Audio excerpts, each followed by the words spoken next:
Yang, kamu kenapa? Tanya Bumi saat istrinya itu tertegun di sisi mobil mewah suaminya. Aku nggak apa-apa, jawab gadis cantik itu. Ayo masuk, kenapa melamun? Kayangan menganggukkan kepalanya sambil menerima uluran tangan Bumi yang lembut. Kini keduanya melangkah berbarengan menuju pintu rumah utama. Selamat datang, Tuan dan Nona muda. 3 asisten rumah tangga menyambut Bumi dan Kayangan di depan pintu sembari menyapa dengan sopan dan ramah. Keduanya hanya mengangguk lalu melanjutkan langkah menuju taman belakang di mana Oma dan Opa ada di sana saat ini. Sapaan keduanya membuat pasangan bayi itu langsung menoleh dan memeluk Bumi dan Kayangan secara bergantian. Opa sampai bosan menunggu kalian? Maaf Opa, kami ada mampir sebentar ke toko kue membeli puding kesukaan Opa. Jelas Bumi agar pria bayi itu tidak lagi meranggut kesal. Aku siapkan dulu pudingnya.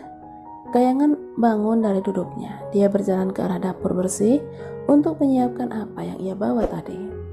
Gadis cantik bergamis warna pastel itu memotong beberapa bagian puding buah untuk Opa dan Oma, dan sisanya akan ia berikan kepada beberapa asisten rumah tangga untuk sekedar mencicipi. Kalian bisa makan ini sama-sama, ucapnya pada salah satu pelayan sebelum dia kembali ke taman belakang. Terima kasih Nona. Kayangan meletakkan sepiring puding dari atas nampan ke meja. Opa yang memang sangat menyukai camilan itu tentu langsung melahapnya. Kalian belum ke apartemen? Tanya Oma sambil memberikan minuman untuk suaminya. Belum, selepas dari sini mungkin? Kalian tidak mau menginap? Timpal Opa dengan kedua alis saling bertautan. Bumi dan Kayangan saling pandang sebelum akhirnya mereka melempar senyuman. Kami akan menginap Opa, ucap Kayangan. Dua pasangan suami istri itu terus berbincang sampai akhirnya Oma mengingatkan suaminya untuk minum obat dan istirahat. Begitupun dengan Bumi dan Yayang yang akhirnya berlalu ke kamar mereka di lantai atas. Kamu kenapa? Tanya Bumi saat istrinya itu duduk di tepi ranjang sambil memegang kakinya. Aku nggak apa-apa, jawab Yayang sedikit tergagap karena kaget ketika suaminya itu tiba-tiba berjongkok di hadapannya. Masih ingin menyembunyikan sesuatu dariku? Bumi bertanya lagi dengan tatapan penuh selidik. Tidak Bu, aku hanya lelah dan merasa pegal. Kamu bukan tipe wanita yang pandai berbohong. Aku bisa merasakannya jika ada hal lain yang kamu sembunyikan dariku sayang. Bumi menyingkap sedikit gamis istrinya sampai terlihat betis mulus Yayang yang semakin putih dan bersih. Kakimu sakit? Apa naik tangga segitu saja bisa membuatmu merasa pegal? Pancing Bumi sambil terus memijat pelan kaki bidadari hatinya. Tidak Bu, jawab Kayangan sembari menggigit bibir bawahnya sendiri. Jika tidak, apa-apa, kamu tidak mungkin sampai meringis menahan sakit. Aku akan sabar menunggumu bercerita. Kayangan tersenyum simpul, dia tidak akan bisa tutup mulut lagi jika Bumi sudah mengancamnya secara halus seperti itu. Baiklah sayang, akan aku ceritakan semuanya kepadamu. Bagus, ayo ceritakan, sautnya dengan membalas senyuman Kayangan. Bumi terus memijat kaki Yayang sambil bersiap menjadi pendengar yang baik saat sang istri tercintanya itu akan banyak bercerita nantinya. Perginya aku dari sini karena sebuah kecelakaan. Bumi tersentak kaget dengan awal cerita Kayangan. Apa yang ia dengar barusan tentu langsung membuatnya menghentikan sentuhan di kaki sang istri. Kecelakaan apa maksudmu? Kini dia bangun dari duduk di sisi Kayangan. Sepulang dari makam ibu, aku tidak sengaja tertabrak oleh Abah dan Ambu. Itulah awal pertemuan kami, sampai akhirnya aku sampai di kota X. Jelas Yayang memulai ceritanya. Dia terus membeberkan tiap-tiap kejadian yang menimpanya mulai hari itu sampai dia menjadi mualaf, yang artinya itu adalah hari pertama mereka bertemu lagi setelah bertahun-tahun berpisah. Aku suka egoismu, tapi jika harus mengalami banyaknya hal buruk, tentu aku akan sangat marah kepadamu. Sayang, semua sudah takdirnya. Bukankah hal yang berakhir indah butuh proses panjang? Rayu Kayangan yang berambur memeluk suaminya. Dia tahu Bumi sedang menyalahkan dirinya, sendiri karena tidak bisa menjaga dirinya. Aku tahu, tapi aku rasa Ma Autor terlalu kejam pada kita. Mau tidur atau mau nunggu subuh? Tanya Bumi saat dia dan istrinya usai melakukan kewajiban di sepertiga malam. Aku mau tidur, ngantuk, jawab Yayang, dan itu sangat jelas dari matanya yang terlihat sedikit memerah. Ya sudah, nanti aku bangunkan ya. Bumi meraih tangkup Kayangan untuk dicium keningnya. Lagi sebelum gadis itu merangkak naik ke atas tempat tidur. Tasbih yang berada di tangan kini ia simpan di atas sajadah yang belum dia lipat. Bumi bangun dari duduknya menuju sofa depan TV. Masih ada 1 jam lagi, gumamnya pelan sambil membuka layar laptop. Sedikit demi sedikit, Bumi akan mengerjakan pekerjaan kantornya di waktu luang agar tidak terlalu menumpuk saat lusa dia kembali ke perusahaannya. Hingga azan berkumandang, ia pun menoleh ke arah bidadari hatinya yang masih terlelap berbalut mukena. Sayang, bangun yuk, 2 rakaat dulu, bisiknya sambil terus menciumi dengan lembut. Ayo bangun, kita ambil wudhu lagi, ajak Bumi. Dia mengangkat tubuh lemas Yayang yang seakan tidak bertulang. Bumi mengelum senyum karena otaknya kini sedang mengingat kejadian sebelum mereka tidur tadi. Pasti kecapean nih. Menjelang makan siang, Bumi dan Kayangan bersiap kembali pulang ke apartemen karena keduanya sudah ditunggu Reza dan Melisa sejak kemarin. Kami pamit, Opa, ucap Bumi setelah mengurai pelukannya di ruang tamu. Hati-hati di jalan, sering-seringlah berkunjung karena kakak kalian sudah jarang kemari, pesan Opa. Iya, kami akan luangkan waktu untuk kalian. Pasangan baya itu melepas kepergian cucu keduanya itu dengan cara mengantar sampai ke teras. Opa dan Oma langsung melambaikan tangan saat mobil mewah Bumi keluar dari area rumah utama yang megah. Bumi terus menggoda gadis halalnya itu sampai dia harus menutup wajahnya yang merah merona. Bahkan Yayang mengancam untuk turun jika suaminya itu tidak berhenti merayunya. Kamu receh banget sekarang, padahal dulu sok jual mahal. Ledek Yayang yang tahu betul siapa Bumi. Gimana gak receh? Semua udah aku kasih ke kamu yang jual mahal rugi ya? Cibir Yayang sembari menghindari saat pipinya laki-laki hendak dicubit pelan oleh sang suami. Keduanya tertawa dan saling melempar candaan. Dulu mereka berpacaran dengan sikap yang begitu dewasa. Lain halnya kini yang justru bagai rokan remaja. Karena tidak ada beban dan rasa takut yang Bumi dan Kayangan rasakan saat bersama.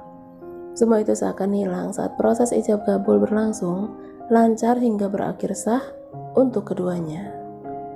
Udah lama banget aku gak kesana, Bu, ucap Yayang saat di depan pintu apartemen mertuanya. Semua masih sama, ayo masuk. Dengan langkah beriringan dan saling menggenggam tangan, keduanya pun masuk dengan perasaan yang tidak bisa digambarkan. Ceklek. Bumi membuka pintu dengan sangat pelan.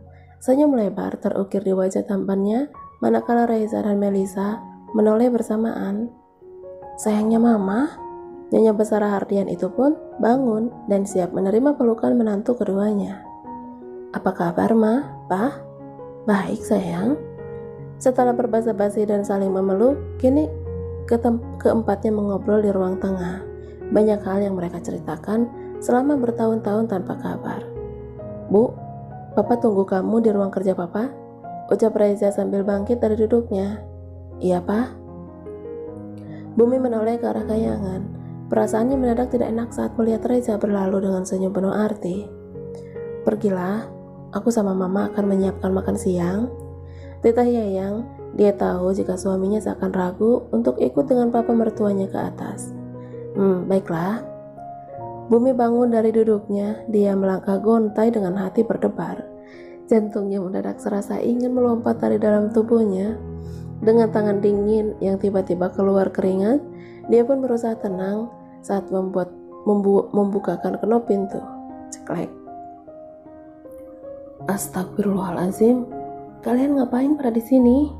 Pekik Bumi sambil memegang dadanya yang kaget saat melihat ada air dan juga langit di ruang kerja papanya. Nunggu anak bawang dong, kata Air sembari menarik turunkan kedua alisnya. Sini masuk, silakan duduk. Pasti capek kan? Udah tahu rasa naik turun lembah? Goda langit yang menepuk sofa single tepat di hadapan papa mertuanya yang sedang tersenyum penuh arti. Bumi yang sebenarnya mendadak lemas hanya bisa pasrah saat ia didudukkan secara paksa oleh kakak dan juga abangnya. Laknat sekali kalian. Kakak mau langsung pindah ke apartemen kakak? Tanya Reza mengawali obrolannya dengan setengah. Iya pak, malam ini juga langsung diisi. Tapi kakak belum lihat lagi sih ke sana karena tadi langsung ke sini.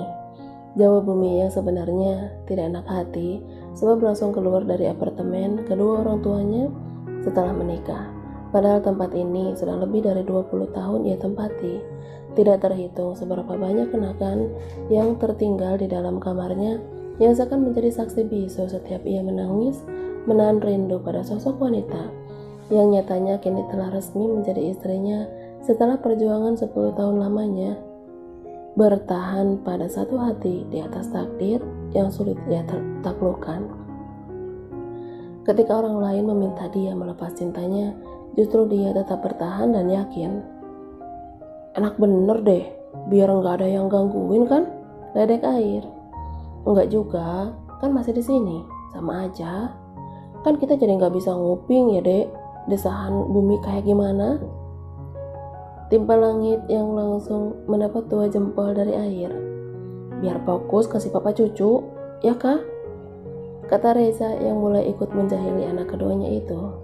Insya Allah pak, doain aja cepat dikasih kepercayaan buat aku dan Yayang dapat omongan. Jawab Bumi yang memang tidak berniat menunda untuk memiliki buah hati meski tidak pernah membahasnya dengan sang istri. Amin. Yang kenceng, panjang, dan keras. Ucap air dan langit bebarengan. Hus, kalau mau langsung, mau punya anak pasti rajin dong bikinnya. Ingat turun kan? Tanya Reza dengan senyum jahilnya. Ingat pak, ingat banget malah. Jalan masuk sama pulang aman kepake nyasar. Jawab Bumi sambil melirik ke arah kakaknya. Apa? Kakak nggak nyasar woi? Cuma tersesat sedikit karena bingung mau kemana dulu. Timpal air. Tapi akhirnya nyampe kan? Tanya langit yang malah senang menggoda adiknya sekaligus kakak iparnya itu. Pas udah tahu sih ketok pintu lagi. Bumi hanya bisa menggelengkan kepalanya saat mendengar ucapan kakaknya yang selalu tanpa filter saat berbicara. Buanglah pada tempatnya, jangan sampai luber kemana-mana. Ntar yang ada nggak jadi-jadi, kata Reza sambil mengulum senyumnya. Gimana nggak luber? Sekali tembak berkali-kali. Kan nahannya lama banget ya bu, buat dapetin wadah yang sesungguhnya. Sekarang gak berceceran karena ada penampung yang halal. Air tertawa terbahak-bahak sambil memukuli langit yang duduk di dekatnya. Si sulung yang kini sering konslet membuat yang lain hanya tersenyum kecil. Hei, apaan sih? Gak jelas banget, kata Bumi yang langsung dibuat pusing dengan kelakuan kakak kembarannya itu. Bumi yang bangkit dari duduknya langsung ditahan oleh air dan langit. Kedua pria itu masing-masing menekan bahu kiri dan kanannya. Mau kemana? Tanya Reza. Mau isi baskom. Selangku mulai tegak. Bumi menghempaskan tubuhnya di sofa ruang tengah yang juga menyatu dengan ruang makan apartemen mewah di pusat kota yang menjadi jantung negara. Kenapa? Tanya Yayang, senyum tidak lepas dari wajah cantiknya, manakala dia begitu takjub dengan apa yang ia lihat saat ini. Rapat orang ganteng yang bikin jantung serasa mau loncat. Aku lebih milih rapat sama para presiden daripada harus duduk di depan papa, kakak, sama abang kayak tadi. Keluhnya yang langsung menarik tubuh langsing istrinya yang memakai gamis berwarna coklat muda. Emang ngomongin apa? Kayangan bertanya dengan alis yang saling bertaut. Obrolan gak penting, jawabnya malas. Setidaknya dia bukan air yang menerangkan secara detail malam pertamanya dulu dengan hujan. Oh ya, kamu suka gak apartemennya? Tanya Bumi. Banget bu, aku suka banget, kata Yayang semakin mengeratkan pelukannya. Maaf ya, ini gak terlalu besar, gak seluas apartemen mama dan papa juga. Nanti tinggal beli lagi kalau kita punya banyak anak, oke? Ucapnya setelah mencium pucuk kepala istrinya yang berbalut hijab dengan warna persis dengan gamisnya. Tinggal beli lagi? Ya ampun, ucapanmu itu santai banget, kayak mau beli es cendol aja. Gagak Kayangan, dia kadang dibuat lucu dengan tingkah Bumi yang dengan mudahnya mendapatkan sesuatu kecuali dirinya.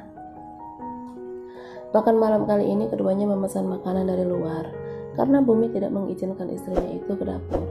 Dia khawatir Kayangan lelah sehabis dari rumah utama dan apartemen kedua orang tuanya. Bu, apa yang akan aku lakukan di sini sendiri jika lusa kamu ke kantor? Tanya Yayang yang bingung. Main ke tempat mama dan Hujan? Atau ajak mereka ke sini untuk menemanimu? Jika setiap hari aku pasti gak enak hati, Bu. Bumi menggenggam tangan sang istri di atas meja makan. Dia tersenyum manis seperti biasanya dengan tatapan hangat penuh kasih sayang. Mau kuliah lagi? Tawar Bumi, yang dibalas gelengan kepala oleh istrinya. Lalu, aku ingin melakukan kegiatan sosialku seperti biasa. Apa kamu bisa mengizinkannya? Tanya Yayang. Tentu, tapi tidak sendiri. Aku akan memilih 2 orang wanita untuk menjagamu di luar rumah dan mungkin juga menemanimu di sana. Di sini. Bu, jangan terlalu berlebihan, aku gak suka. Cetus Yayang, yang tanpa disadari jika papa mertuanya sudah lebih dulu bergerak cepat mengirim pasukannya untuk menjaga menantu keduanya itu. Jika tidak suka, diam dan tunggu aku di rumah. Tegasnya tidak main-main. Kayangan membuang napas kasar. Bumi yang semakin erat mengikatnya dengan rantai berlian tentu tidak akan mudah dirayu. Jika dulu saat berpacaran saja ia begitu sangat menjaganya, entah apa yang akan dilakukan pria itu kini, saat sudah sah menjadi suami istri. Lakukan hal sesukamu, tapi tetap dalam pengawasanku, paham? Iya, aku sangat paham suamiku. Aku tidak akan melakukan hal jika kamu tidak meridhoinya. Surgaku adalah kamu, jawab Kayangan yang membalas genggaman tangan suaminya. Alhamdulillah jika kamu mengerti. Ingatkan aku juga jika aku salah atau terlalu mengekangmu, karena tujuanku hanya memberi rasa aman untukmu lewat caraku yang mungkin terlalu berlebihan. Kayangan melempar senyum terbaiknya pada imam dunia akhiratnya itu seraya bergumam dalam hati kecilnya. Kamu memang bukan cinta pertamaku, tapi cintamu mampu mematahkan cita-cita lain yang tidak masuk akal.